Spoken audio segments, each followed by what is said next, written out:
الحمد لله وكفى وسلام على عباده الذين اصطفى أما بعد أعوذ بالله من الشيطان الرجيم بسم الله الرحمن الرحيم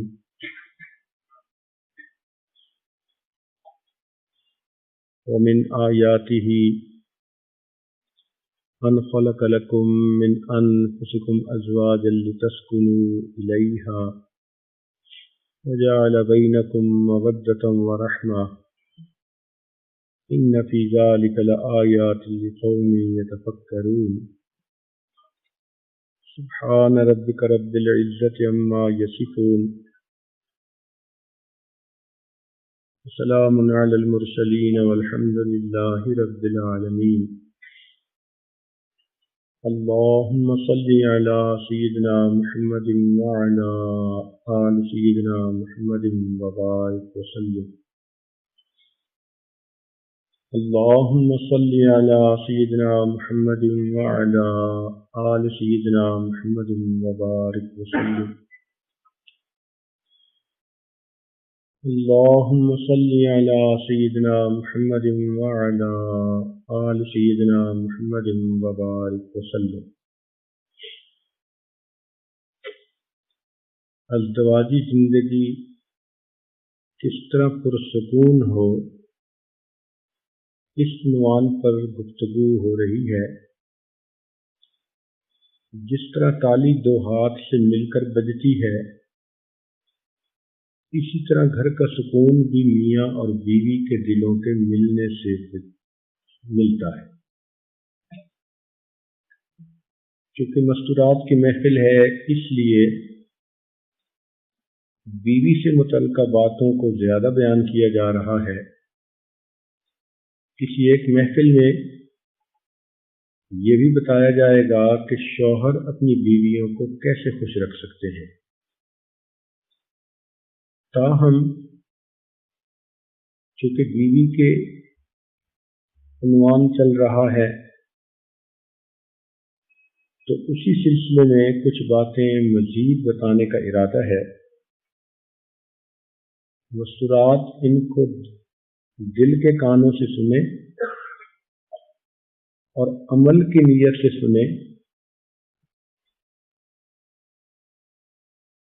آپ خود تجربہ کریں گی کہ گھروں کے اندر ان اصولوں پر عمل کرنے کی وجہ سے خوشیاں آئیں گی۔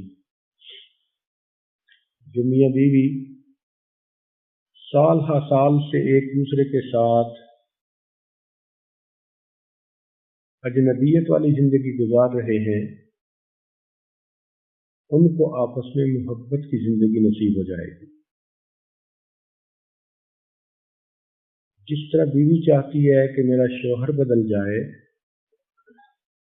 اسی طرح شوہر چاہتا ہے کہ میری بیوی بھی بدل جائے، اچھی بن جائے۔ تو ابھی اسی عنوان پر بات ہو رہی ہے کہ بیوی کیسے اچھی بن سکتی ہے۔ جب بیوی اچھی بن جائے گی تو پھر خاندانوں کو بھی اچھا بننے کے لیے ہم اصول و ضوابط بتائیں گے جو شریعت نے بتائے۔ حدیث پاک میں آتا ہے کہ جو عورت اپنے خاوند کی نافرمان ہوتی ہے اس کی نماز قبول نہیں ہوتی، بلکہ اس کی نماز اس کے سر سے اوپر اٹھائی ہی نہیں جاتی جب تک کہ وہ اپنے خاوند کے پاس نہ لوٹ آئے۔ اس سے مراد یہ کہ وہ بیویاں جو جھگڑے کرتی ہیں، بات بات پہ میکے بھاگتی ہیں، خاوند سے ہم کلامی بند کر دیتی ہیں، مختلف طریقوں سے خاوند کو اپنے تحت لانے کی کوششیں کرتی ہیں، یہ نافرمان بیویاں اگر اللہ تعالیٰ کی عبادت بھی کریں تو ان کی نمازیں ان کے سروں سے اوپر اٹھائی ہی نہیں جاتی۔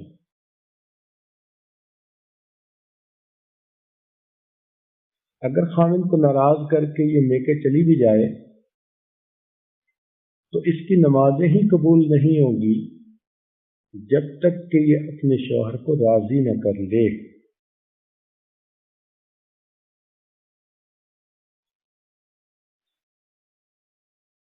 اکثر بیویاں اپنے گھروں کو خوشیوں سے آباد کرتی ہیں، مگر کہیں کہیں ایسی ضدی طبیعت کی بیویاں بھی ہوتی ہیں جن کے اندر انانیت ہوتی ہے، ہٹ دھرمی ہوتی ہے، چھوٹی چھوٹی بات پر کا بتنگڑ بنا لیتی ہیں، اور اس وجہ سے وہ اپنی زندگی بھی برباد کرتی ہیں، اپنے خاوند کی زندگی کو بھی برباد کرتی ہیں۔ اور کئی بیویوں کو شوق ہوتا ہے کہ اپنے خاوند کو روب میں رکھیں، اس سے بڑھ کر اور بے وقوفی کیا ہوگی۔ خاوند خاوند ہوتا ہے اور بیٹا بیٹا ہوتا ہے۔ خاوند کو اس طرح روب میں رکھنے کی تمنا کرنا جس طرح ماں بیٹے کو رکھتی ہے، یہ بڑی بے وقوفی ہے۔ خاوند کو جب اللہ نے عزت دی تو بیوی کو چاہیے کہ وہ بھی عزت اور اکرام کے ساتھ گھر میں رکھے۔ کئی عورتیں تو خاوند کی ڈانٹ ڈپٹ سے ہی فرصت نہیں ہوتی، اگر لکھی پڑھی ہیں، عقل مند اور سمجھدار ہیں یا مال میں برتر ہیں تو بس ان کو خاوند کو ڈانٹنے میں مزہ آتا ہے، اور یہی چیز گھر کی بربادی کا ذریعہ بنتی ہے۔ چنانچہ کتابوں میں ایک حکایت لکھی ہے کہ ایک دیہاتی نے کسی عورت سے شادی کی، وہ اسی طرح کی جھگڑالو طبیعت کی عورت تھی، اس نے شوہر کے ناک میں دم کر دیا تھا۔ اس نے 1 سال اس کے ساتھ گزارا، مگر مشکل میں پڑ کر بالآخر اس نے بیوی کو طلاق دے دی۔ تو بیوی جاتے ہوئے اس کا ایک قیمتی جبہ اور چادر بھی ساتھ لے گئی۔ اس دیہاتی کا بھتیجا اس کو ملنے کے لیے آیا تو اس نے پوچھا کہ کیا بنا؟ تو دیہاتی نے جواب دیا کہ میں نے شیطان سے اس کی بیٹی کے نام پیغام بھیجا تھا، اس نے میری نامرادی کے لیے اس کا میرے ساتھ نکاح کر دیا، لیکن میری چادر اور جبے نے بچا لیا۔ اللہ میری چادر اور جبے کو جزائے خیر عطا فرمائے۔ تو ایسی بیویوں سے تو جان چھڑا کے پھر خاوند خوش ہوتا ہے۔ تو اور طریقہ ہوتا ہے۔ خالد رحمۃ اللہ علیہ بزرگ کہتے ہیں کہ میں نے سنا کہ بنو اسد کی ایک خوبصورت عورت ہے، تو میں نے اس کی طرف نکاح کا پیغام بھیجا۔ اس عورت نے مجھے بلوایا کہ میں آپ سے گفتگو خود کرنا چاہتی ہوں۔ میں جب گیا تو اس نے ایک جالی نما باریک پردہ لگایا ہوا تھا اور اس کے پیچھے وہ بیٹھی ہوئی تھی۔ تو اس نے جب دیکھا کہ میں بیٹھ گیا ہوں پردے کے قریب، تو اس نے اس وقت اپنا کھانا منگوایا، ایک تھال کے اندر پلاؤ رکھا ہوا تھا اور اس پر بھنا ہوا گوشت رکھا تھا۔ وہ کھانے بیٹھی اور پورا تھال اس نے خالی کر دیا۔ پھر اس کے بعد اس نے دودھ کا بڑا کٹورا منگوایا اور دودھ کے کٹورے کو ایک سانس میں پی گئی، اور اس کے بعد اس نے اپنی باندی سے کہا کہ درمیان کا پردہ اٹھا دو تاکہ میں اس بندے سے گفتگو کر سکوں۔ کہتے ہیں پردہ اٹھایا گیا تو میں نے دیکھا کہ وہ شکل کی تو بہت ہی زیادہ خوبصورت تھی، مگر اچھی خوراک کی وجہ سے وہ کافی موٹی تازی بھی تھی، اور وہ شیر کی کھال کے اوپر بیٹھی ہوئی تھی۔ تو مجھ سے کہنے لگی کہ میں بنو اسد کی اسدہ ہوں۔ اسدہ کا مطلب شیرنی۔ یہ تم نے میری خوراک دیکھی اور اب تم مجھے دیکھ رہے ہو، اگر چاہتے ہو تو نکاح کے لیے میں حاضر ہوں۔ میں نے اسے کہا کہ میں استخارہ کروں گا، اور یہ کہہ کر میں وہاں سے نکلا اور لوٹ کر کبھی وہاں نہ گیا۔ تو اگر اس طرح عورت اپنے آپ کو گھر میں شیرنی بنا کے رکھنا چاہے اور خاوند کو سمجھے کہ یہ ہرن بن کر رہے، تو زندگی کیسے گزرے گی؟ ایسی بری عورتوں سے اللہ تعالیٰ ہر ایک کو پناہ عطا فرمائے۔ شریعت نے یہ حکم دیا کہ میاں بیوی آپس میں محبت و پیار کی زندگی گزارے۔ چنانچہ جابر رضی اللہ تعالیٰ نے ایک صحابی ہیں، انہوں نے نبی علیہ السلام کی خدمت میں عرض کیا، اے اللہ کے نبی، میں نے نکاح کیا۔ آپ نے فرمایا کہ تم نے کس سے نکاح کیا؟ انہوں نے بتایا کہ ایک بیوہ عورت سے۔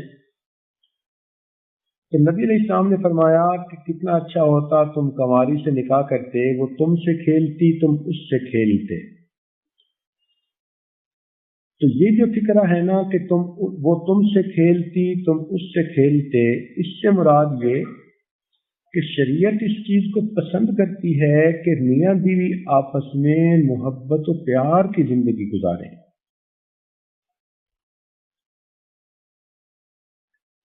بلکہ اگر آپس میں ہنسی مذاق بھی رہے، ایسا ہنسی مذاق جو ناگواری کا سبب نہ بنے بلکہ خوش دلی کا سبب بنے، تو میاں بیوی کا ہنسی مذاق بھی عبادت میں شمار ہوتا ہے۔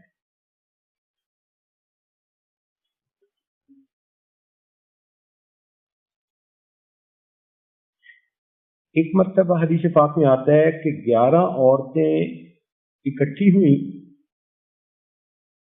چونکہ عرب میں پانی بھرنے کی جگہ پر دور دور سے عورتیں اپنے برتن لے کے آتی تھیں اور پانی بھر کے جاتی تھیں۔ تو 11 نوجوان لڑکیاں عورتیں اکٹھی ہوئیں، تو انہوں نے آپس میں طے کیا کہ آج ہم اپنے دل کی سب باتیں بتا دیں گی، کچھ بھی نہیں چھپائیں گی۔ تو ان میں سے ہر عورت نے اپنے خامد کے بارے میں اپنے تاثرات بیان کیے۔ بالآخر ایک عورت تھی ام زرع، اس نے اپنے خامد ابو زرع کی خوب تعریف کی کہ اس نے مجھے کتنے سکون پیار سے گھر میں رکھا ہے۔ تو نبی علیہ الصلوۃ والسلام نے یہ واقعہ عائشہ صدیقہ رضی اللہ تعالی عنہا کو سنا کر فرمایا کہ ابو زرع جتنا ام زرع کے لیے اچھا تھا، میں اس سے بھی تمہارے لیے زیادہ اچھا ہوں۔ اس زندگی کا مزہ آیا نا کہ میاں بیوی آپس میں اتنی محبت و پیار کی زندگی گزاریں کہ بیوی بات کرے تو خامد کی تعریف کرتے نہ تھکے، اور خامد کی نظر اٹھے تو بیوی کو دیکھ کے اس کا دل خوشی سے باغ باغ ہو جائے۔ ایسی اچھی ازدواجی زندگی کا تصور شریعت نے پیش کیا ہے۔ یہاں تک کہ حدیث پاک میں آتا ہے کہ سیدہ عائشہ صدیقہ رضی اللہ تعالی عنہا ایک مرتبہ پیالے میں پانی پی رہی تھی، نبی علیہ الصلوۃ والسلام نے دیکھا تو فرمایا حمیرہ۔ نبی علیہ السلام نے عائشہ صدیقہ رضی اللہ تعالی عنہا کو محبت سے حمیرہ نام رکھا ہوا تھا۔ حمیرہ کا مطلب ہوتا ہے کہ سرخ و سفید چہرے والی، کیونکہ اللہ رب العزت نے ان کو اتنی خوبصورتی دی تھی کہ ان کے چہرے کے اوپر ہر وقت لالی بھی ہوتی تھی، سفیدی بھی ہوتی تھی. تو نبی علیہ السلام ان کو کبھی کبھی عائش کہتے تھے محبت میں، اور کبھی حمیرہ فرماتے تھے. تو یہ بھی پتہ چلا کہ خاوند محبت کی وجہ سے بیوی کو کوئی ایسا نام پکارے جو بیوی کو بھی پسند ہو، تو وہ آپس میں ایک دوسرے کے لیے محبت کا پیغام ہوتا ہے. نبی علیہ السلام نے فرمایا کہ حمیرہ میرے لیے بھی پانی بچا دینا. اب غور کریں کہ آپ صلی اللہ علیہ وسلم الگ پانی بھی تو لے سکتے تھے، مگر محبت اپنی جگہ. چنانچہ عائشہ صدیقہ رضی اللہ تعالی عنہا نے پانی بچا دیا تو نبی علیہ السلام نے وہ پیالہ اپنے ہاتھوں میں لیا اور آپ رک گئے، اور آپ نے پھر پوچھا عائشہ تم نے کہاں پہ اپنے لب لگا کر پانی پیا تھا؟ تو عائشہ صدیقہ رضی اللہ تعالی عنہا نے بتایا کہ میں نے اس جگہ سے پانی پیا تھا. حدیث پاک میں آتا ہے کہ نبی علیہ السلام نے پیالے کے رخ کو پھیرا اور جہاں سے زوجہ نے لب لگا کر پانی پیا تھا نبی علیہ السلام نے اسی جگہ پر اپنے لب مبارک رکھ کر پانی نوش فرمایا. اب سوچیں جب خاوند بیوی کو ایسی محبت دے تو پھر وہ گھر کیوں نہیں آباد کرے گی؟ تو شریعت تو چاہتی ہے کہ میاں بیوی ایسے محبت و پیار سے رہیں. اس لیے ایک حدیث پاک میں آتا ہے نبی علیہ السلام نے ارشاد فرمایا کہ جب تم میں سے کوئی کھانا کھائے تو اس وقت تک ہاتھ نہ پوچھے جب تک کہ اس کو خود نہ چاٹ لے یا چٹا نہ لے. تو مسلم شریف کی اس روایت سے پتہ چلتا ہے کہ نبی علیہ السلام نے یہاں تک تعلیم دی کہ اگر کھانا کھایا تو اب جو کھانا انگلیوں پر لگا ہوا ہے اس کو دھونے سے پہلے، صاف کرنے سے پہلے یا تو انسان خود اپنے منہ سے صاف کر لے، یا اگر میاں بیوی میں اتنی محبت ہو تو خاوند کی انگلیاں بیوی اگر صاف کرے تو شریعت نے اس کو پسند فرمایا.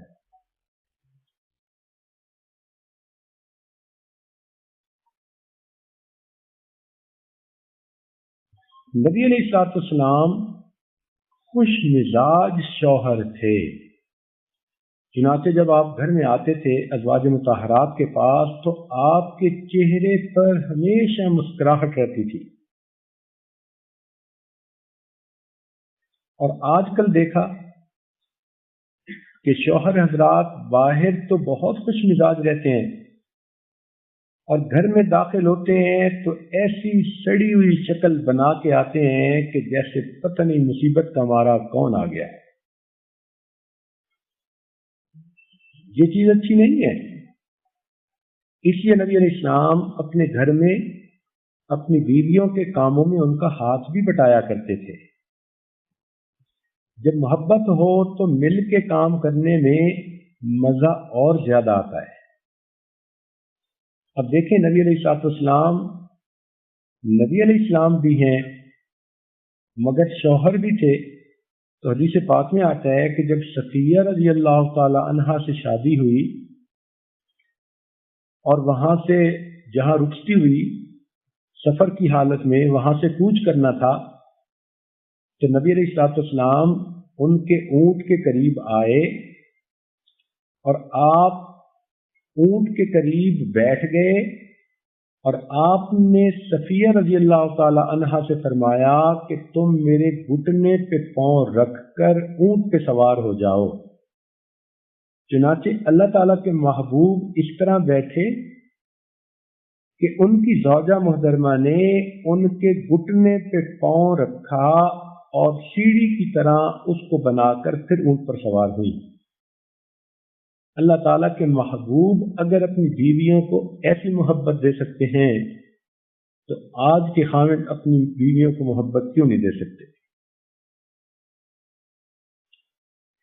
اس لیے نبی علیہ السلام بہت قدردانی فرمایا کرتے تھے. حدیث پاک میں آتا ہے ایک سفر میں ایک صحابی ازواج مطہرات کے اونٹوں کو مہار سے پکڑ کے لے جا رہے تھے، تو انہوں نے اونٹوں کو ذرا تیز چلانا شروع کر دیا.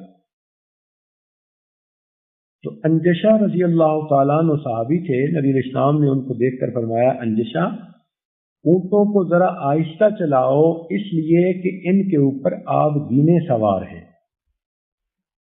تو نبی علیہ السلام نے عورتوں کو آب گینے سے تشبیہ دی، یعنی ہیرے اور موتی. تو اس سے اندازہ لگا سکتے ہیں کہ محبوب دو عالم صلی اللہ علیہ وسلم اس طرح تعلیم دیتے تھے کہ خاوند اپنے گھروں میں اپنی بیویوں کو کتنی قدردانی سے رکھے.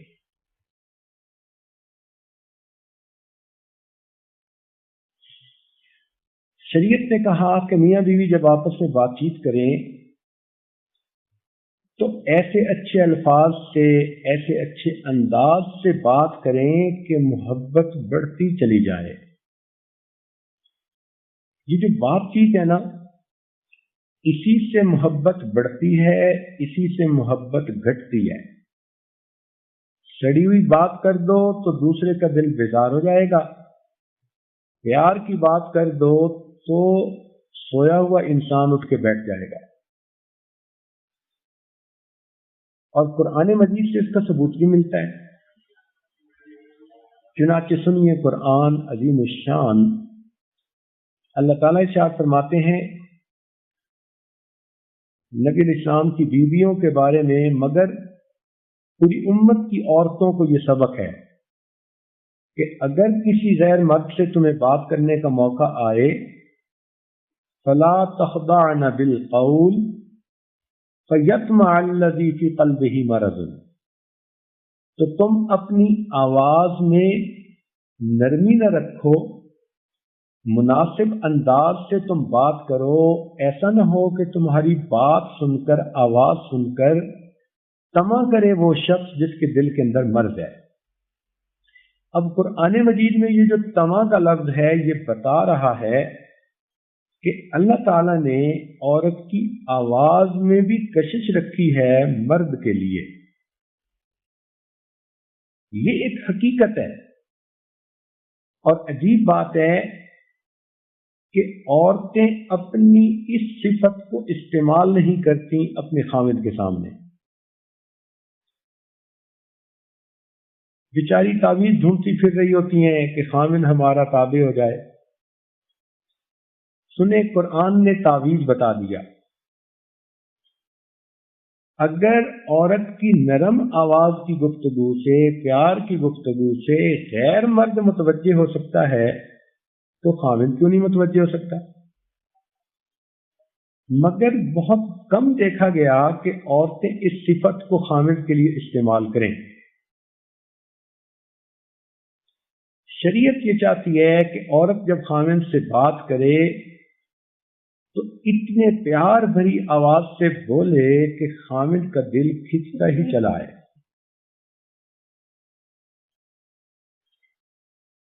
تو بیوی اپنے خاوند کی دل کو مائل کرے، اس کی آنکھ میں بھی جاذب نظر بنے، صاف ستھری رہ کر، اچھے کپڑے پہن کر، تاکہ خاوند آنکھوں سے دیکھے تو دل میں محبت بڑھے.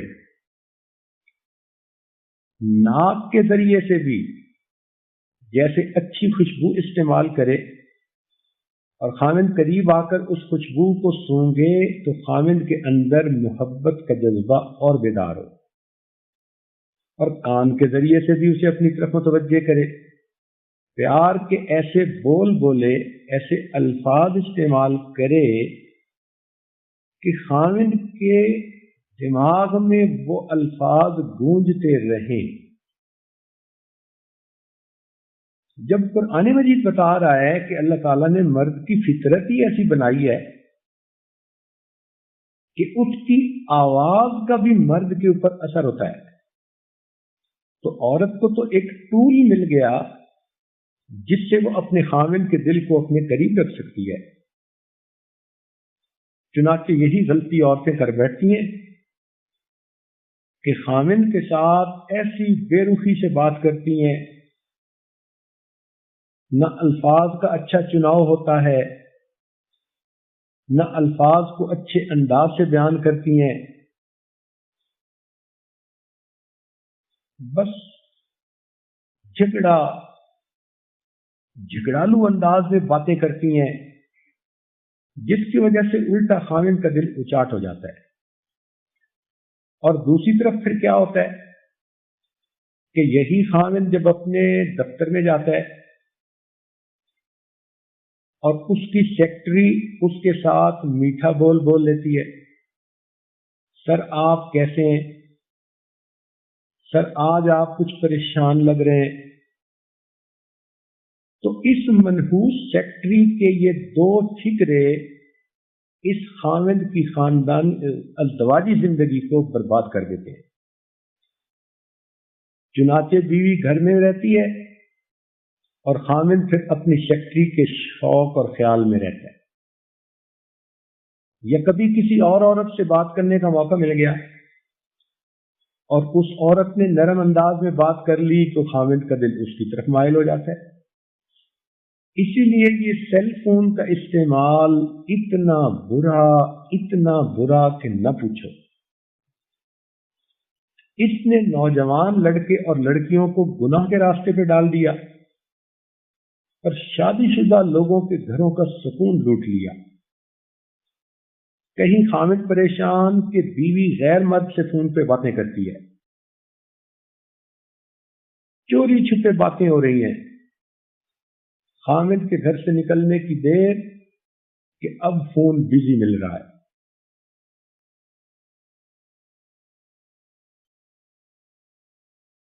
اور کئی جگہ غیر شادی شدہ لڑکے اور لڑکیاں وہ آپس میں ٹیلی فون پہ اتنی باتیں کہ ان کو کسی اور کا ہوش ہی نہیں ہوتا۔ اسی لیے یہ آج سیل فون کو ہیل فون کہتا ہے کہ یہ انسان کے جہنم میں جانے کا سبب بن جاتا ہے۔ نوجوان بچے اور بچیوں کو ٹیلی فون پر ایک دوسرے سے باتیں کرنے سے پرہیز کرنا چاہیے۔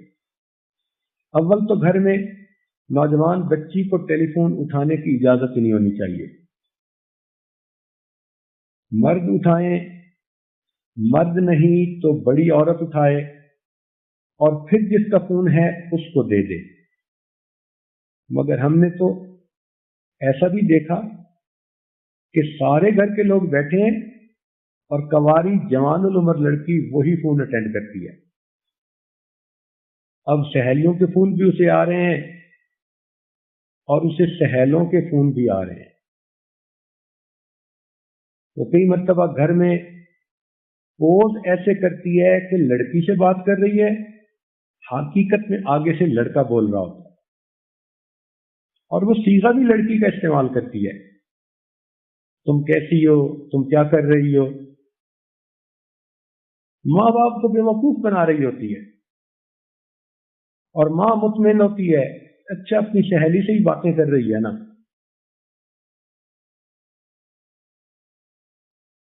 تو پہلے زمانے میں شیطان کے پاس جتنے آلات تھے گمراہی کے، سیل فون نے ان آلات میں اور اضافہ کر دیا۔ اتنی گمراہی پھیل رہی ہے اس کی وجہ سے، اتنی زندگیاں برباد ہو رہی ہیں۔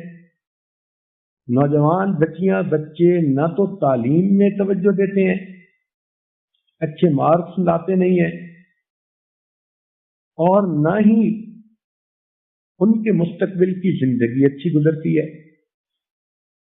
چنانچہ ماں باپ چاہتے ہیں کہ شادی فلاں جگہ کی جائے، زیادہ موزونیت ہے، مناسبت ہے، اور بچی نے ٹیلی فون کے ذریعے کسی اور کو ہی دل میں بسایا ہوتا ہے۔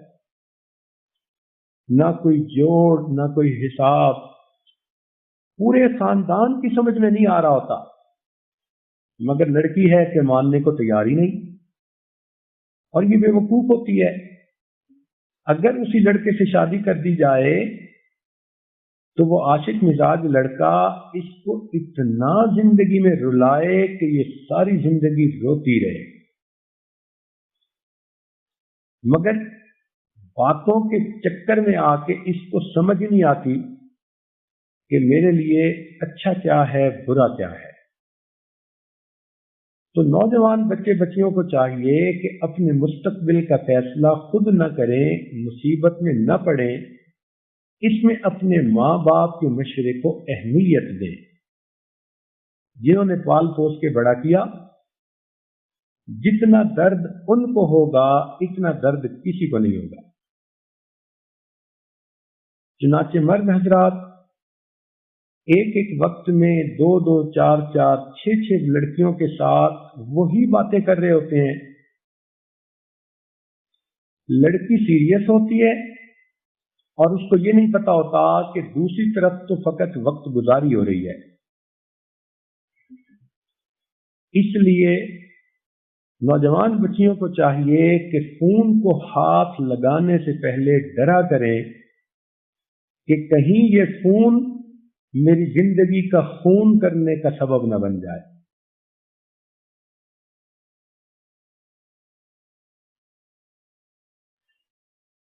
اگر بات کرنی بھی ہو تو فون پہ ایسے بات کریں کہ جیسے کوئی ناراض آدمی بات کر رہا ہوتا ہے، یعنی ایسے عورت فون پہ بات کرے کسی مرد کے ساتھ کہ اگلے نے اگر 2 باتیں کرنی ہے تو وہ ایک ہی بات کر کے فون بند کر دے۔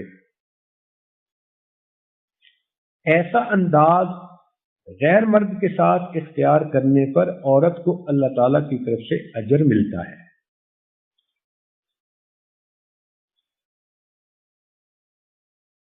تو مصیبت یہی ہے کہ خاوند سے بات کرتی ہیں تو زبان میں ساری دنیا کی تلخی آ جاتی ہے، غیر مرد سے بات کرتی ہیں تو ساری دنیا کی شیرینی زبان میں آ جاتی ہے۔ اسی سے گھر برباد ہوتے ہیں۔ تو شریعت کہتی ہے کہ جب بیوی خاوند سے بات چیت کرے تو آواز میں نرمی بھی ہو، گرمی بھی ہو، شیرینی بھی ہو، ایسے الفاظ کا چناؤ ہو کہ خاوند کا دل خوش ہو جائے اپنی بیوی کی بات سے۔ اس لیے شاعر نے کہا کہ سلمہ ایسے بات کرتی ہے کہ جیسے موتیوں کی لڑی ٹوٹ گئی اور موتی گرتے چلے جا رہے ہیں۔ تو بیوی سوچے کہ کیا میں بھی ایسی باتیں کرتی ہوں کہ میرے الفاظ میرے خاوند کی نظر میں موتیوں کی طرح بن جائیں۔ اس کے بہت سارے واقعات ہیں۔ چنانچہ ایک مرتبہ ایک بادشاہ کے پاس ایک باندی لائی گئی، مگر اس کی ناک دبی ہوئی تھی اور چہرے پہ کوئی داغ بھی تھے۔ تو بادشاہ نے دیکھا، اسے ناپسند کیا کہ میری خدمت کے لیے ایسی بدصورت لڑکی مجھے نہیں چاہیے۔ تو لڑکی نے کہا کہ بادشاہ سلامت اگر اجازت ہو تو میں بھی کچھ کہوں۔ اس نے کہا، کہنے لگی کہ آپ نے کہا کہ میری ناک دبی ہوئی ہے اور میرے چہرے پہ داغ ہیں، تو آپ نے سنا ہوگا کہ ہرن کا حسن اور چاند کا حسن ضرب المثل ہے، جبکہ ہرنی کی ناک دبی ہوتی ہے اور چاند کے اوپر داغ ہوتے ہیں۔ ایسی بر موقع اس نے بات کہی کہ بادشاہ نے اس کو اپنی خدمت کے لیے پسند کر لیا۔ خلیفہ مہدی کے پاس جب خیزران باندی آئی تو بہت ہی دبلی پتلی لڑکی تھی۔ تو بادشاہ نے دیکھ کر کہا کہ یہ دبلی پتلی سی لڑکی میری کیا خدمت کرے گی؟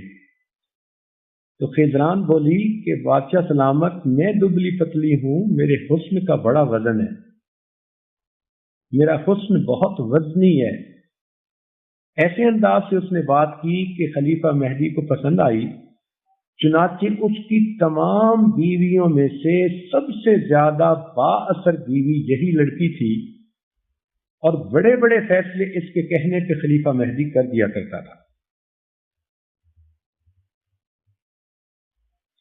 علی بن جہم نے نکاح کیا، بیوی خوبصورت تھی، تو اس نے ایک رات بیوی سے کہا کہ آؤ ذرا باہر چاندنی رات ہے تو کھلے آسمان کے نیچے مل بیٹھیں۔ تو بیوی نے خاوند کو دیکھ کر مسکرا کے کہا کہ جب آپ مجھے کھلے آسمان کے نیچے بٹھائیں گے تو 2 چاندوں کو آپ ایک وقت میں کیسے دیکھ سکیں گے؟ مقصد کیا تھا کہ آسمان کے چاند کو دیکھیں گے یا میں زمین کا چاند ہوں، مجھے آپ دیکھیں۔ تو یہ باتیں صرف اس لیے بتائی جا رہی ہیں کہ جو اچھی بیویاں ہوتی ہیں وہ پیار کے انداز سے بات کر کے غصے میں بھرے ہوئے شوہر کو بھی موم کر لیتی ہیں۔ چنانچہ خالد بن یزید نے ایک مرتبہ عبداللہ ابن زبیر رضی اللہ عنہ کے بارے میں کوئی ناپسندیدہ بات کی۔ عبداللہ ابن زبیر رضی اللہ عنہ کی بہن رملہ بنت زبیر ان کی بیوی تھی، وہ پاس بیٹھی سن رہی تھی۔ تو جب اس نے ناپسندیدہ باتیں کی اور دیکھا کہ بہن نے یہ باتیں سن لی مگر چپ بیٹھی ہوئی ہے تو اس کو حیرت ہوئی، تو وہ رملہ سے کہنے لگا کہ کیا بنا، کیا تم میری باتوں کی تصدیق کرتی ہو یا تمہیں میری بات کی سمجھ نہیں آئی؟ تو رملہ نے آگے سے جواب دیا کہ نہ میں تصدیق کرتی ہوں اور نہ یہ کہتی ہوں کہ تمہاری بات مجھے سمجھ نہیں آئی، بلکہ بات یہ ہے کہ ہم عورتیں ہیں، ہمیں مردوں کی باتوں کے درمیان آنے کی کیا ضرورت ہے؟ اللہ تعالیٰ نے ہمیں پھول کی طرح بنایا ہے، جس پھول کی خوشبو سونگھی جاتی ہے تو ہمیں تو پھول ہی بن کے رہنا ہے۔ رملہ کی یہ بات غصے میں بھرے ہوئے خامد کو اتنی اچھی لگی کہ اس نے آگے بڑھ کر اپنی بیوی کی پیشانی کا بوسہ لیا اور جو غصہ تھا وہ سب ختم ہو گیا۔ تو اس سے اندازہ لگائیے کہ جو اچھی بیویاں ہوتی ہیں وہ ایسی بات کرتی ہیں کہ جس سے محبتیں بڑھ جاتی ہیں۔ ایک شاعر اور اس کی بیوی کا واقعہ کتابوں میں لکھا، بعض کہتے ہیں کہ یہ علی رضی اللہ عنہ اور فاطمہ رضی اللہ تعالی عنہا کا واقعہ ہے، تاہم شاعر ذرا غصے میں تھا تو بیوی کو دیکھ کر اس نے شعر کہہ دیا کہ ان النساء شیاطین خلقن لنا نعوذ باللہ من شر الشیاطین، کہ عورتیں شیاطین ہیں جن کو اللہ نے ہمارے لیے بنایا، ہم ان شیطانوں کی شیطانیت سے اللہ کی پناہ مانگتے ہیں۔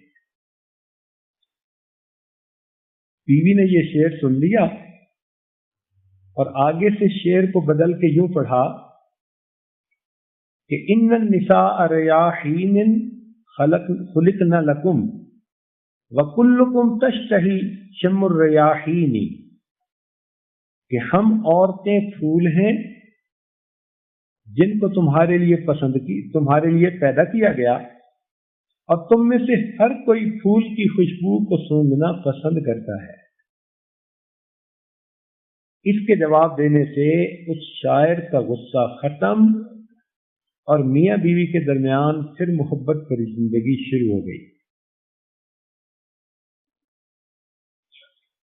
ایک مرتبہ ایک خامد بیوی سے ناراض تھا، خوب برستا رہا، وہ بیوی چپ رہی۔ جب اس نے دیکھا نا کہ خامد خوب بول بول کے چپ ہو گیا اور کچھ ٹھنڈا ہو گیا، تو اس نے مسکرا کر خامد کی طرف دیکھا اور کہنے لگی کہ میں جانتی ہوں کہ میرا شوہر اتنا اچھا ہے کہ اس کا علاج ایک نرم نگاہ اور ایک تبسم ہے۔ ان الفاظ کو سن کر خامد کو اپنی بات پر پشیمانی ہوئی، اس نے معافی مانگی اور پھر اپنی بیوی کے ساتھ محبت سے رہنا شروع کر دیا۔ تو اس سے پتہ چلتا ہے کہ شریعت اس چیز کو پسند کرتی ہے کہ میاں بیوی ایک دوسرے کے ساتھ جب بات چیت کریں تو انداز بھی محبت کا اپنائیں اور الفاظ کا چناؤ بھی ایسا ہو کہ دوسرے کے دل میں بات اتر جائے۔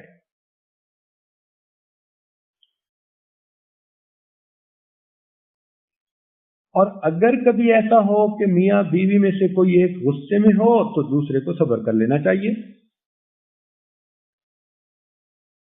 اس لیے حدیث پاک میں آتا ہے کہ اگر تمہیں اپنی بیوی کی کوئی بات بری لگے تو تم اس کی دوسری باتوں میں غور کرو، اس کی کتنی باتیں ایسی ہوں گی جو تمہیں اچھی لگیں گی۔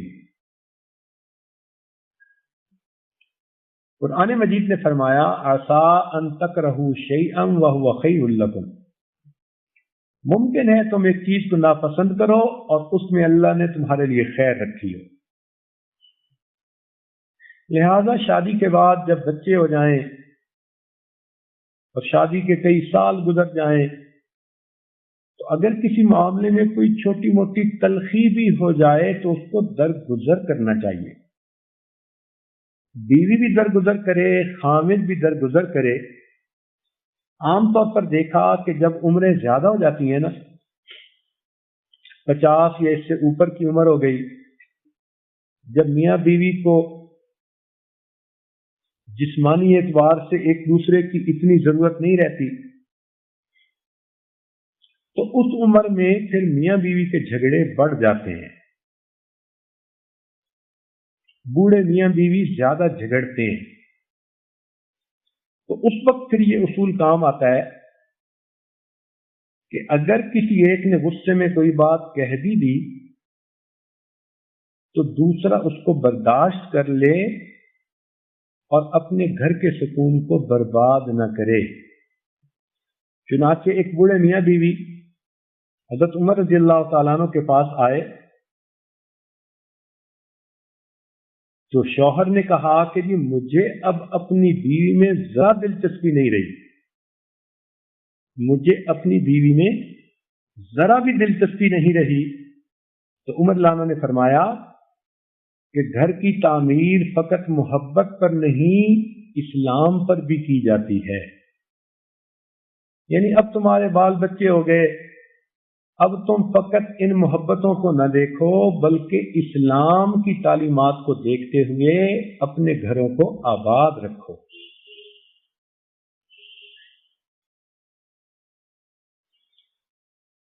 چنانچہ ایک مرتبہ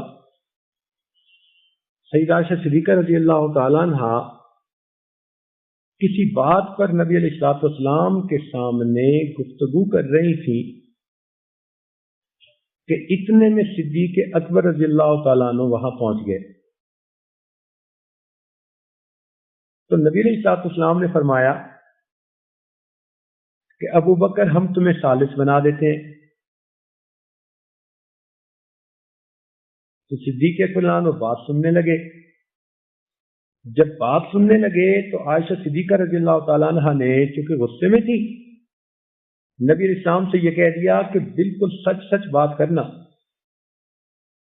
تو جب انہوں نے یہ بات کہی تو صدیق اکبر عنہ نے اتنے زور کا تھپڑ لگایا کہ عائشہ صدیقہ رضی اللہ عنہ کے منہ سے خون آ گیا۔ فرمانے لگے کہ تم اللہ کے محبوب کو یہ کہہ رہی ہو کہ سچ سچ بات کرنا، وہ خدا کی بندی وہ سچ نہیں کہتے تو کیا کہتے ہیں؟ اب عائشہ صدیقہ رضی اللہ عنہ کو جب باپ کا تھپڑ لگا، عمر تو چھوٹی تھی، تو وہ مزید تھپڑ سے بچنے کے لیے نبی علیہ السلام کے پیچھے ہو گئی، چھپ گئی۔ تو نبی علیہ السلام نے فرمایا ابو بکر ہم نے تمہیں ثالث بنایا تھا، ہم تم سے یہ تو نہیں چاہتے تھے۔ چنانچہ نبی علیہ السلام نے پھر صدیق اکبر رضی اللہ تعالیٰ عنہ کو کہا کہ آپ اب بے شک جائیں، ہم آپس میں ہی فیصلہ کر لیں گے۔ تو صدیق اکبر عنہ واپس آ گئے۔ تو جب واپس آئے تو نبی علیہ السلام نے مسکرا کے عائشہ صدیقہ رضی اللہ تعالیٰ عنہ کی طرف دیکھا اور فرمایا، دیکھا باپ نے تو تھپڑ لگایا تو میرے پیچھے چھپ کے ہی تمہاری جان بچی نا۔ اور اس کے بعد پھر عائشہ صدیقہ رضی اللہ عنہ کے ساتھ اسی طرح محبت پیار سے رہنے لگے۔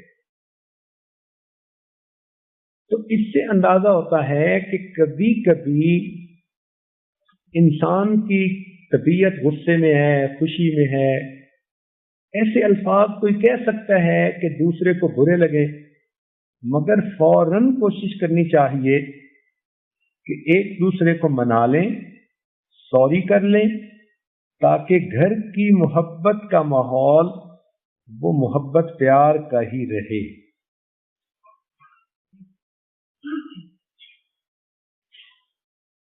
نبی علیہ السلام نے ارشاد فرمایا حدیث پاک میں کہ میں تمہیں جنتی عورت کے بارے میں نہ بتاؤں، میں تمہیں جنتی عورت کے بارے میں نہ بتاؤں؟ تو صحابہ نے عرض کیا، اے اللہ کے نبی ضرور بتائیے۔ تو نبی علیہ السلام نے فرمایا کہ ہر وہ عورت جو شوہر سے بہت محبت کرنے والی، زیادہ بچے جننے والی، جب اس کا شوہر اس سے ناراض ہو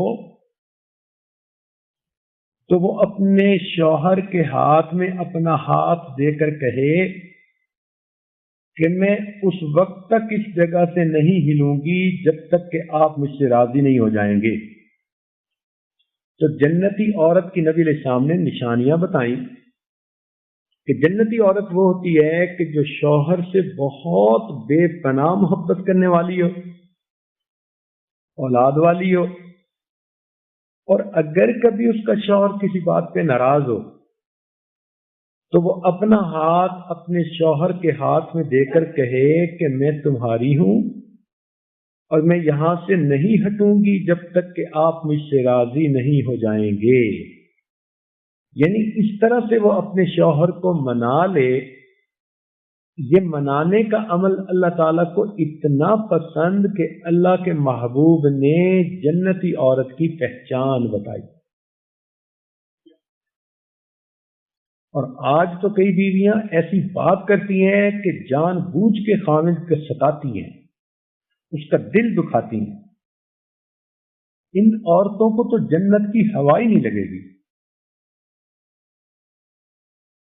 چنانچہ نبی علیہ السلام نے فرمایا کہ میں تمہیں بہترین عورت بتاؤں کہ جس کو خاوند دیکھے تو اس کا دل خوش ہو جائے۔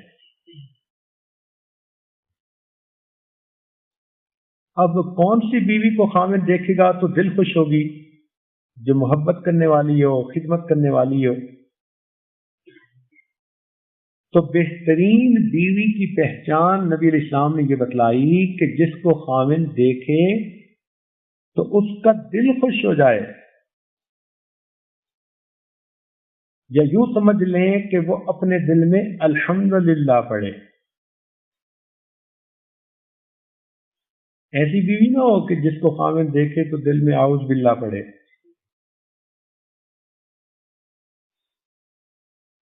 تو نبی علیہ السلام نے فرمایا کہ بہترین عورت وہ ہے کہ جس کو خاوند دیکھے تو اس کا دل خوش ہو جائے۔ اگر خاوند کسی کام کا حکم کرے تو وہ عورت اس کی فرما برداری کرے، اور اپنے نفس میں اور مال میں اپنے شوہر کی مخالفت نہ کرے۔ اپنے نفس میں سے کیا مراد؟ اپنی عزت آبرو کے معاملے میں، اور خاوند کے مال کے معاملے میں خیانت نہ کرے، نہ اپنی عزت کے بارے میں خیانت کرے، نہ خاوند کے مال کے اندر خیانت کرے۔ تو اس حدیث میں 4 نشانیاں بتائی گئیں کہ خاوند دیکھے تو اس کا دل خوش ہو جائے، جب کوئی کام کے لیے کہے تو وہ فوراً اس کی بات کو مان لے، اور اپنی عزت اور اپنے خاوند کے مال میں اپنے خاوند کی خیانت نہ کرے۔ اب عورت کے لیے یہ 4 کام کرنے کتنے آسان ہیں، اسی لیے یہ عاجز کہتا ہے کہ مردوں کو ولی بننے کے لیے تو کیا نمازیں، کیا تلاوتیں اور کیا کیا مجاہدے کرنے پڑتے ہیں، اور عورت کو تو ولیہ بننے کے لیے بہت آسانیاں اللہ نے دے دی۔ یہ 4 کام کر لے اور اللہ تعالیٰ کی ولیہ بن کر زندگی گزارے۔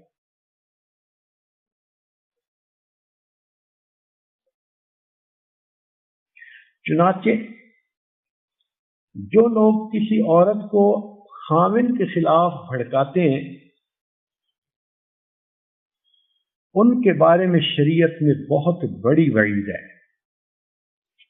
نبی علیہ السلام نے فرمایا، سنیں اور دل کے کانوں سے آپ سنیں، نبی علیہ السلام نے ارشاد فرمایا کہ جس نے بیوی کو خاوند کے خلاف بھڑکایا وہ میری امت میں سے نہیں۔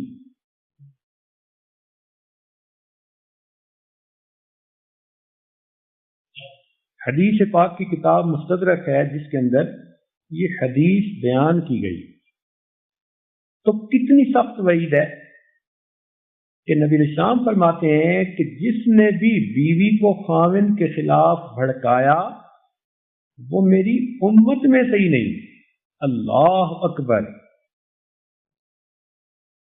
یعنی قیامت کے دن اس کو محبوب کے جھنڈے کے نیچے حاضری کی توفیق ہی نہیں ہوگی،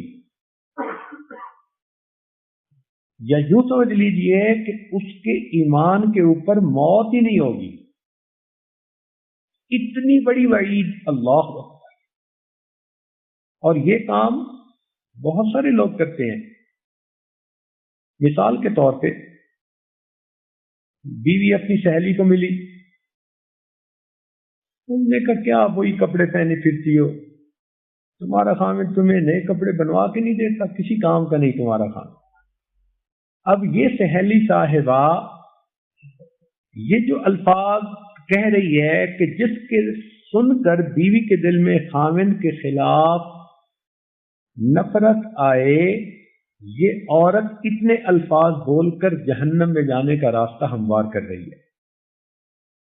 تو آپ ذرا اس اصول پر غور کریں تو کئی مرتبہ بہنیں اس پر عمل کرتی ہیں، اپنی بہن کو کہتی ہیں دیکھا تیرے خاوند نے یہ نہیں کیا، تیرے خاوند نے یہ نہیں کیا، تیرا خاوند تو ایسا ہے۔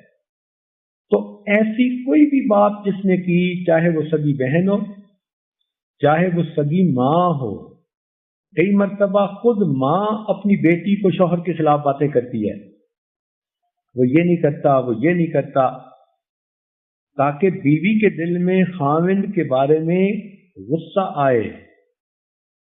تو ایسی ماں، ایسی بہن، ایسا بھائی، ایسا پڑوسن، جو لوگ بھی اس قسم کی کوئی بات کر رہے ہیں کہ جس سے عورت کے دل میں خاوند کے خلاف کوئی جذبہ آ رہا ہے، یہ سارے لوگ اپنے لیے جہنم کا راستہ ہموار کر رہے ہیں۔ یہ چھوٹی وعید نہیں ہے کہ نبی اسلام نے فرمایا کہ جس نے بیوی کو خاوند کے خلاف بھڑکایا وہ میری امت میں سے ہی نہیں۔ اس گناہ میں آپ اگر دیکھیں گی نا تو بہت سارے لوگ ملوث ہیں۔ تو ایک دستور سمجھ لیں کہ ہمیشہ بیوی سے ایسی بات کریں کہ اس کے دل میں خاوند کی محبت بڑھے، اگر آپ چاہتی ہیں کہ ایمان پر آپ کی موت آئے۔ ورنہ نبی علیہ السلام نے فرمایا کہ جس نے بیوی کو خاوند کے خلاف بھڑکایا وہ میری امت میں سے ہی نہیں۔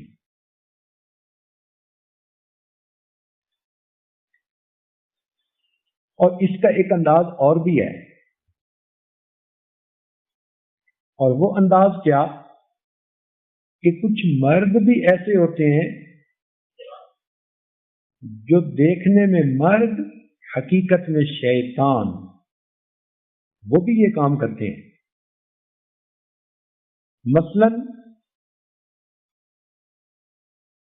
ایک بیوی میاں کے ساتھ خوشی کی زندگی گزار رہی ہے، اب اس عورت کی تعریف کر کے اس کو اپنی طرف مائل کرنے کی کوشش کرتے ہیں۔ جس نے شادی شدہ عورت کو اپنی طرف مائل کرنے کی کوشش کی، اس نے گویا اس عورت کے دل میں خاوند کی نفرت کو پیدا کیا۔ یہ آدمی بھی ایمان کی موت نہیں مرے گا۔ اگر اس نظر سے سوچیں مرد حضرات، تو کتنے مرد ہیں جو اس گناہ میں ملوث ہیں۔ بیوی کسی کی اور تعریفیں کر کے اس کو اپنی طرف متوجہ کرتے ہیں، اس کو کہتے ہیں تیرا خامن تجھے ایسے نہیں رکھتا، تجھے تو ایسے رکھنا چاہیے تھا، تو اتنی اچھی ہے۔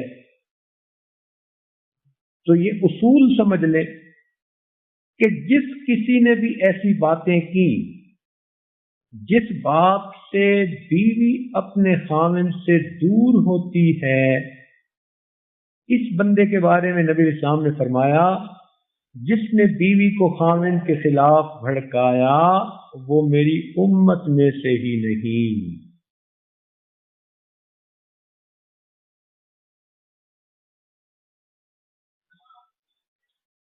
تو ایسا کام کرنا تو جہنم کے لیے راستہ ہموار کرنے والی بات ہے۔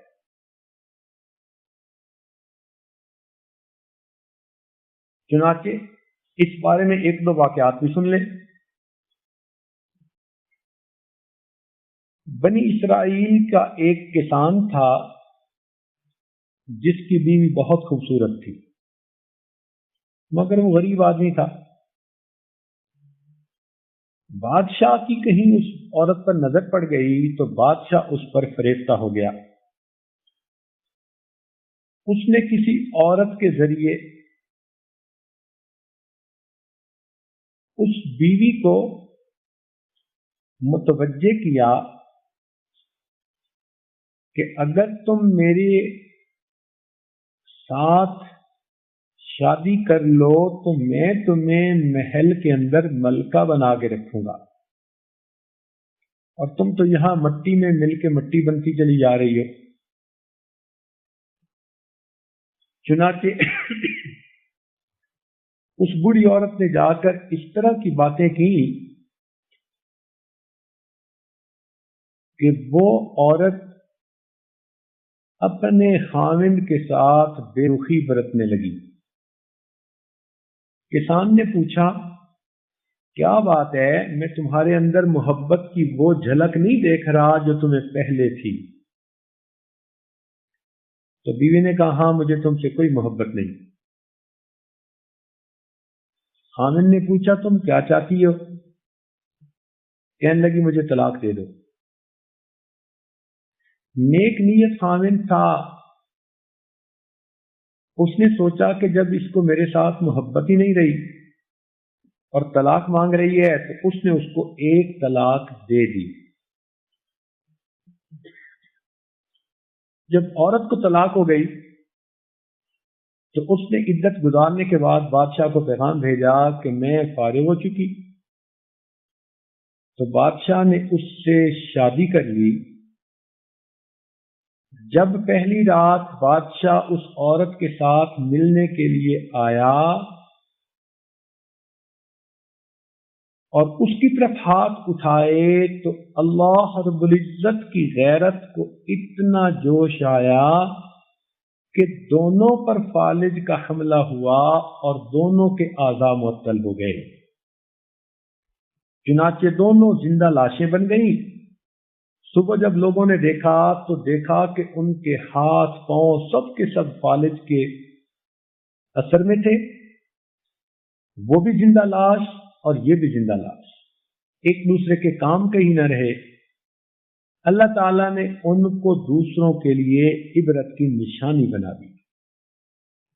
بادشاہ پہ فالج اس وجہ سے ہوا کہ تم نے ایک نیک انسان کے گھر کو برباد کیا اور عورت پر فالج اس لیے ہوا کہ تم نے نیک خاوند سے بدنیتی کے ساتھ جان چھڑا کر دنیا کی طرف قدم بڑھایا، تم ان دنیا کی لذتوں کو حاصل نہیں کر سکو گی۔ تو اس سے اندازہ لگائیے کہ اللہ رب العزت اس بات کو پسند فرماتے ہیں کہ میاں بیوی آپس میں محبت و پیار کی زندگی گزاریں، کیونکہ انہوں نے اللہ کے نام پر ایک دوسرے کو میاں بیوی کے طور پر قبول کر لیا۔ اب اگر ان کے درمیان کوئی تیسرا بندہ رکھنا اندازی کرنے لگے گا تو وہ آدمی اپنے لیے جہنم کا راستہ صاف کرے گا۔ تو کوئی مرد یا کوئی عورت ایسی بات کرے جس سے کہ بیوی خاوند سے دور ہو، اللہ تعالیٰ اس چیز کو بہت ناپسند فرماتے ہیں۔ نبی علیہ السلام نے فرمایا، جو بھی کسی بیوی کو خاوند کے خلاف بھڑکائے وہ میری امت میں سے نہیں۔ ایک اور بھی واقعہ ہے، اس امت میں ایک بڑے بزرگ تابعی گزرے ہیں، ابو مسلم خولانی رحمت اللہ علیہ۔ اتنے نیک اور اتنے اللہ کے ولی تھے کہ ان کو مسیلمہ کذاب نے گرفتار کیا، جس نے جھوٹی نبوت کا دعویٰ کیا تھا، اور اس نے ان کو کہا کہ مجھے تم اپنا نبی مانو۔ انہوں نے انکار کیا۔ اس نے آگ جلوائی اور کہا کہ میں تمہیں آگ میں ڈال دوں گا۔ تو ابو مسلم خولانی رحمت اللہ علیہ نے فرمایا کہ فقد ما انت قاص، تو جو کرنا چاہتا ہے کر لے، میں دین سے پیچھے نہیں ہٹ سکتا۔ چنانچہ اس نے ان کو آگ میں ڈلوا دیا۔ اللہ رب العزت کی رحمت کا ظہور ہوا اور یہ بہت دیر آگ کے اندر رہے، مگر آگ ان کے لیے اسی طرح گل و گلزار بن گئی جس طرح ابراہیم علیہ السلام کے لیے گلزار بن گئی تھی۔ چنانچہ اس نے ڈر کے مارے ان کو چھوڑ دیا۔ تو یہ پھر نبی علیہ الصلوۃ والسلام کے روض انور پر حاضری کے لیے مدینہ طیبہ آئے۔ عمر لانوں کو پتہ چلا تو وہ ان کو ابو بکر صدیق لانوں کے پاس لے کر گئے۔ تو صدیق اکبر لانوں نے ان کو دیکھ کر کہا کہ اللہ کا شکر ہے جس نے امت محمدیہ میں سے ایسے لوگ پیدا کیے جن کی خاطر اللہ نے آگ کو اسی طرح گلزار بنا دیا جیسے اس نے اپنے خلیل کے لیے آگ کو گلزار بنا دیا تھا۔ تو یہ ابو مسلم خولانی رحمت اللہ علیہ جو اتنے نیک بزرگ انسان تھے، مستجاب الدعوات تھے، ان کی بیوی ان سے بہت محبت کرتی تھی۔ جب بھی یہ گھر میں آتے تو ان کی بیوی آگے بڑھ کے مسکرا کے استقبال کرتی اور ان کے جوتے اپنے ہاتھوں سے پاؤں سے خود نکالتی تھی۔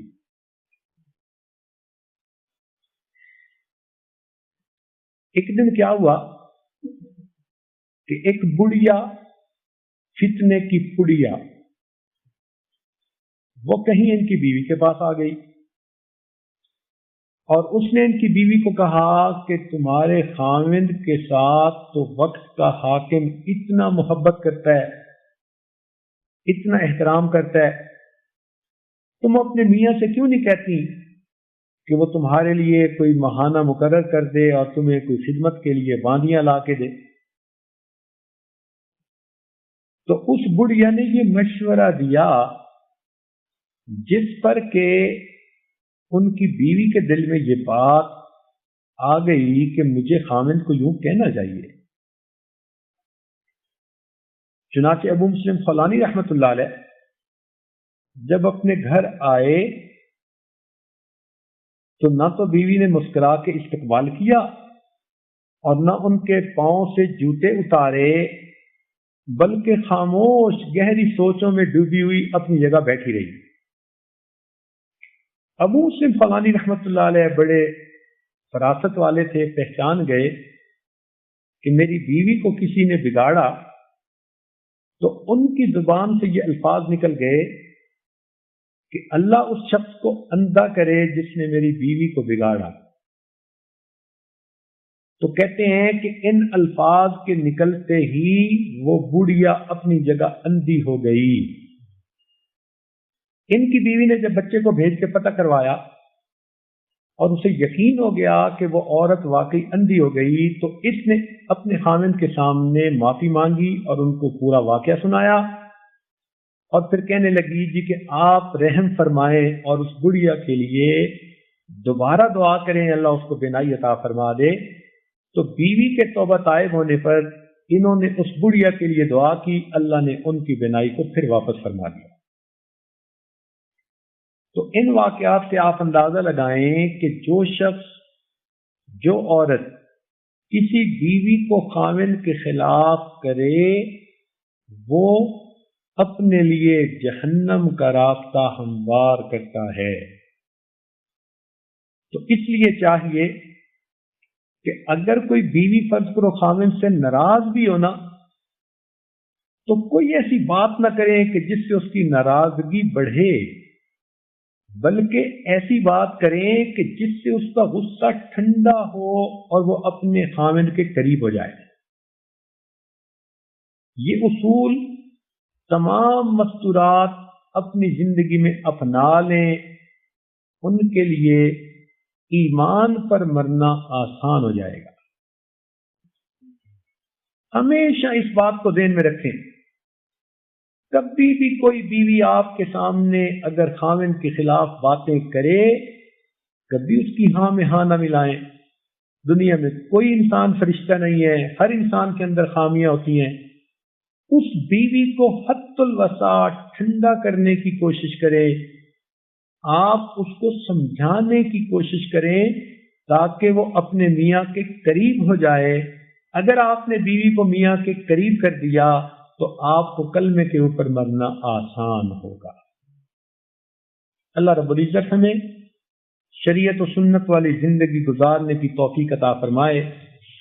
ہمارا یہ ٹاپک اتنا وسیع ہے کہ ابھی آنے والے چند دنوں میں انہی کے اوپر ہی گفتگو ہوتی رہے گی، لہذا یہ عاجز کل مستقل اس عنوان پر بات کرے گا کہ گھر کو کیسے بسایا جاتا ہے، خوشگوار زندگی کیسے حاصل کی جا سکتی ہے، بیوی کن باتوں کو مد نظر رکھے تو اس کا گھر جنت کا نمونہ بن سکتا ہے.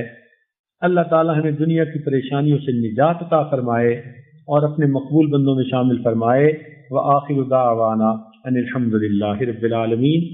تھوڑی دیر کے لیے مراقب ہو جائیے.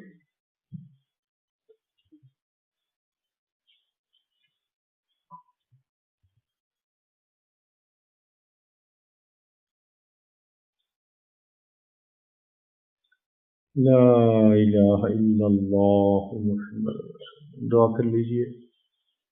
سبحان ربی جلال وہاب اللہم صلی علی سیدنا محمد وعلی آل سیدنا محمد وبارک وسلم. ربنا ظلمنا انفسنا وان لم تغفر لنا وترحمنا لنكونن من الخاسرین.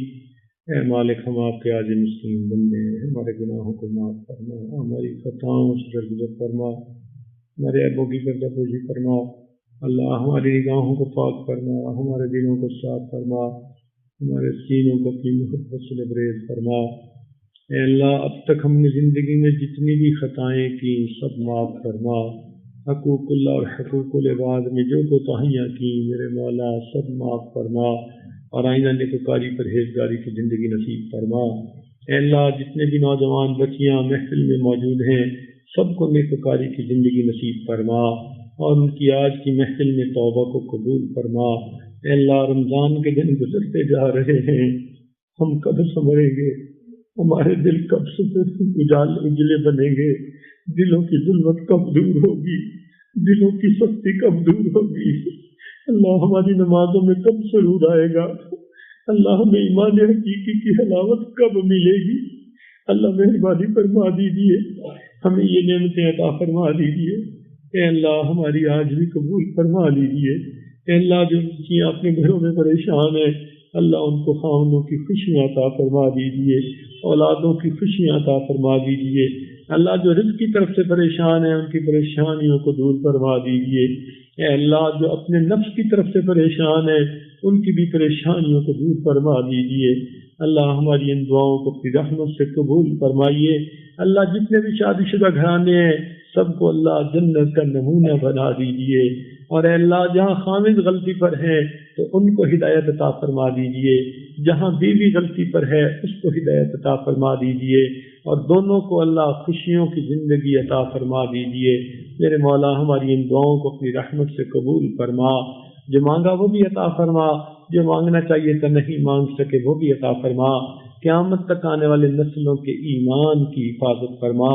صلی اللہ تعالی علی حبیبہ سیدنا محمد و آلہ و اصحابہ اجمعین برحمتک یا ارحم الراحمین.